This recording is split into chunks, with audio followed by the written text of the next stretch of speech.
ಜೀವನದಲ್ಲಿ ಎಷ್ಟೇ ಕಷ್ಟಗಳು ಬರಲಿ, ಏನೇ ಅಡೆತಡೆಗಳು ಬರಲಿ, ಯಾವುದೇ ಅಡ್ಡಿ ಅಂತಕ ಬರಲಿ, ಈಸಿಯಾಗಿ ಸೋಲನ್ನು ಒಪ್ಕೋಬಾರದು.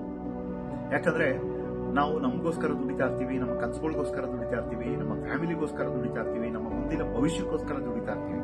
ನಾನೊಂದು ಬಡತನ ಕುಟುಂಬದಿಂದ ಬಂದಂತ ವ್ಯಕ್ತಿ. Basically commercial artist. 13 ವರ್ಷ ನಂದೇ ಸ್ವಂತ ಬಿಸ್ನೆಸ್ ಮಾಡ್ತಿದ್ದೆ. ಅದಕ್ಕೂ ಮುಂಚೆ ಸಣ್ಣ ಪುಟ್ಟ ಕೆಲಸಗಳು ಮಾಡ್ತಿದ್ದೆ. Hard work ಮಾಡ್ತಿದ್ದು.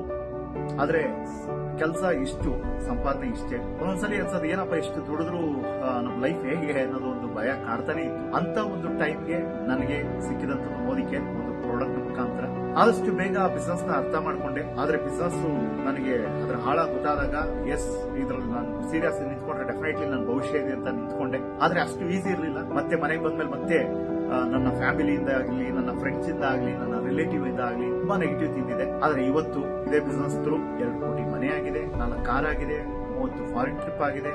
ಬಿಟ್ಕೊಡ್ಬೇಡಿ. Wish you all the best. Thank you. Thanks.